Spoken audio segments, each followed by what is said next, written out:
please be careful while going for the sudden braking. And as you can see, there are a lot of potholes, and the road is not completely flat or even, like there are Hey guys, what's up? You're watching More69. So in this video we'll go and review SP125 2022. I think I waited for 2022 till the end because like I thought Honda will bring any changes, new changes to this bike, any features or any addition to this bike. But as of now there is no news of such things. So I thought of reviewing this bike finally, and we have got the Honda SP125.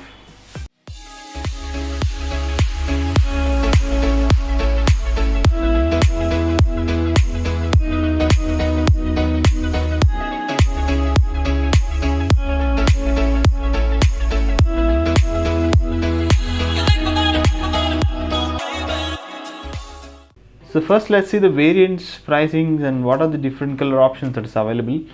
So this bike is available in two different variants. One is drum, another one is disc, and both of them get alloy wheels, so there is no differentiating between drum and disc. And the prices of these variants are displayed on the screen, and this is on-road price of the Bangalore. So if you want any other state, you just go Google it, and I think you will be finding the price of the particular state. If you're not getting it, please comment it. I will be sharing you the details. And when I purchased SP125, what is the cost of the drum that is been displayed over there?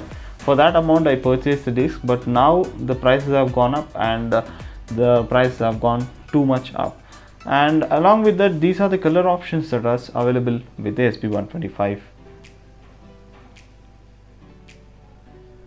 So next, moving on to quick walk around and specs, because this video contains the ride reviews, so it's going to be a long video. So I'll quickly move on to some important things. So from the front you see a simple visor, black color visor with Honda emblem, and below it you can see the LED unit that is set up there, low beam on the up and high beam on the down. And if you ask me the throw of this light, I think the throw of the light is similar to that halogen.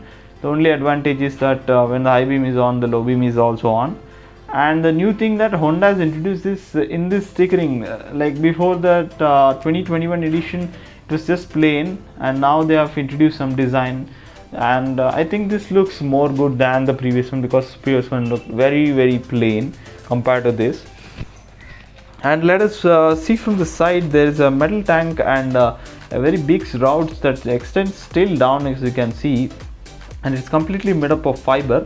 Both these routes, and they extend till bottom, and these routes just give the feeling that the bike is really bulky, heavy, and it's like more than 125cc, but it's just a 125cc bike, but it gives a look feel of around 150cc bike. So from the behind, when we see, you have got a simple tail lamp unit. It's slightly designed, but it's still a simple tail lamp unit. So along with that, you have got the indicators over there, sharp indicators, which you saw in the front, and the typically is fixed. It's not a flexible type, and it's very completely fixed. You're not going to get a flexible type unlike that you're getting in the Bajaj, so that's not the case. And from this side of the bike you can see the sari guard. So the sari guard of the Honda bikes are very different.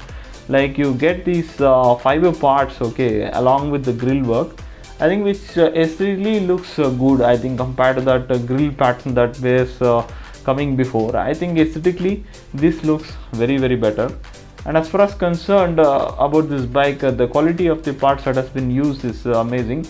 And let us move on to the quick specs and know a little bit more about this bike. So let us see, the curb weight is 117 kg with a seat height of 790 mm and a ground clearance of 160 mm. Now ground clearance is a nominal ground clearance that you get in all bikes, 160 to 175. Some bikes get 180, but that's a decent enough 160 mm ground clearance that has been provided. And coming to the seat, okay, the seat is not completely flat, it's slightly step up, but it's a completely single unit, and I think 3 people can easily sit here, but I recommend only 2 with helmets. And the seat is very comfortable, and as you can see, there is a sturdy grab handle. In the previous version of 2021, this was like slightly rubberized, but this time they have given a complete metal solid thing. And as you can see from the rear side, how the petrol tank looks, it looks really bulky, as if it is a very big bike. And if you just get a tank pad attached to it, I think this really looks like a 150cc bike. And you've got the cap, which is removable. It's not a hinge one. I think they should have given hinge. So apart from that, you can see the switches which has been available. Very simple: indicator, switch, horn, and pass light, along with high beam, low beam switches on the one side, and on the other side you have got the kill switch along with easy electrical. This is auto silent starter. Okay, this is a new thing. I think the silent starter is really useful during winter time, because the vehicle just starts with just one click. And as you can see here, you have got an instrument cluster, which is the digital instrument cluster, but does not offer so many features as the other rivals offer, but it offers decent amount of information. And this instrument cluster is a really practical one. You have got two buttons to change the mode, and you can even set the mode. Okay, like setting trip to 0, and you can even change time using these two buttons.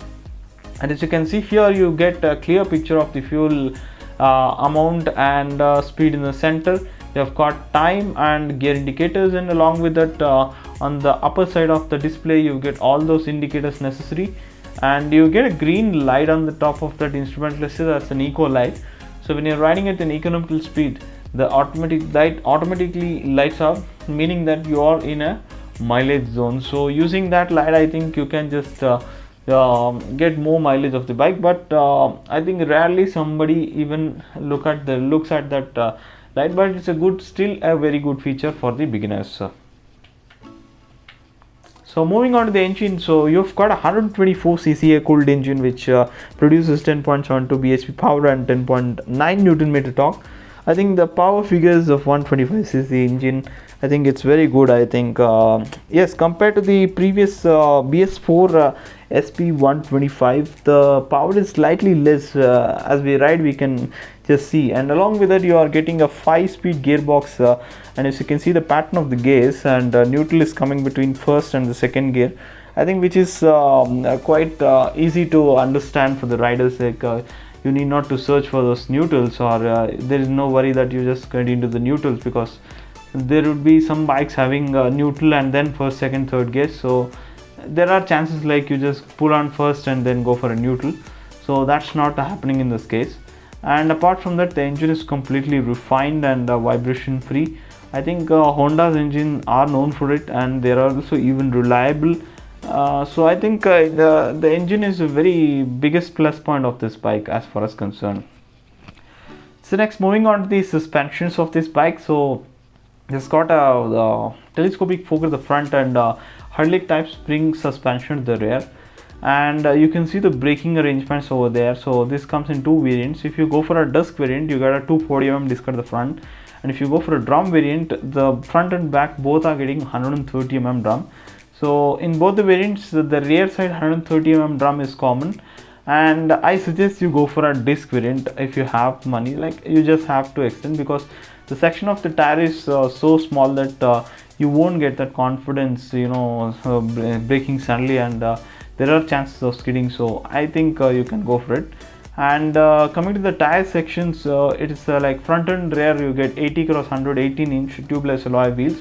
So in both the variants, the tire size and alloy wheels are common.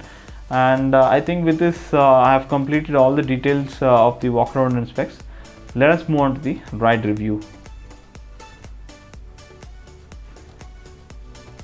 So as you see the ride review, I've just been given the bike from the showroom, guys. So, and I've even a pillion rider behind me. So I've just taken off, and I certainly started this ride with a slope, and the bike really pulled well. It's like there is no hesitation for the bike that okay, two people are sitting, so I have to push this bike. It pulled off really easily.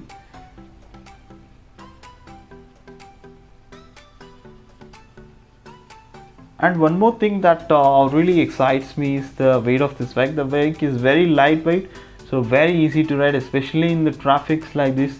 I think carrying heavy bikes is a little hefty actually, but having the bikes like these, I think you can really easily maneuver in the city.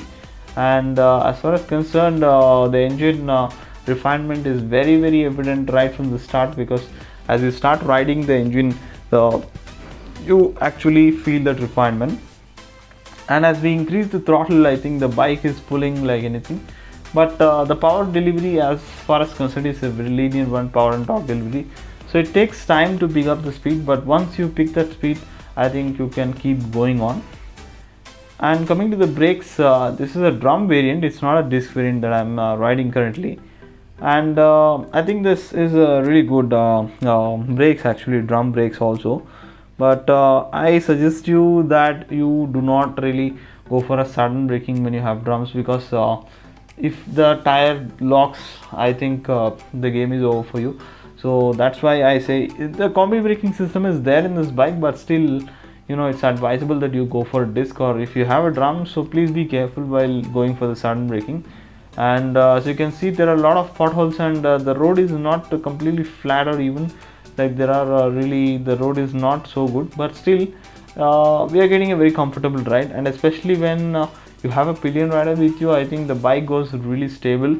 As far as the single person riding this bike is concerned, riding two people, the bike is more stable as far as concerned.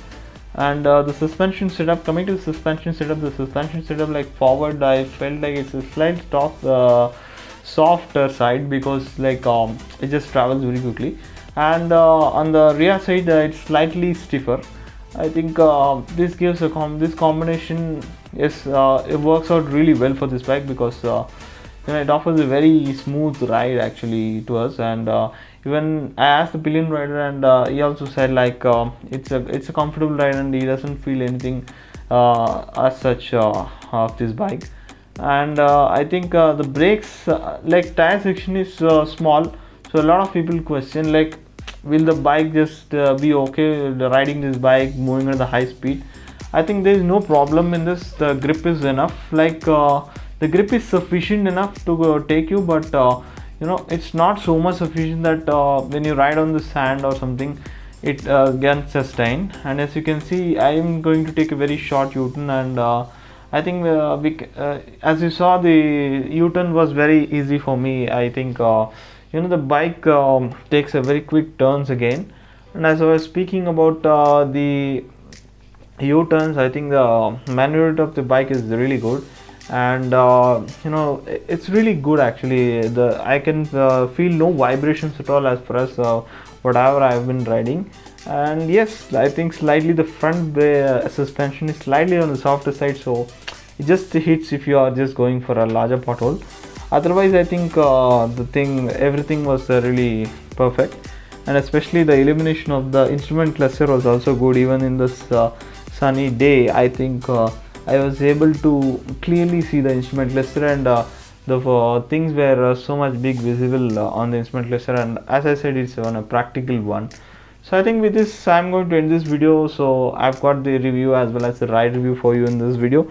So I hope you've got a very good information. So if you are still watching my video, please do feel subscribe to the channel and press the bell button icon, so that you won't miss any other videos from our channel.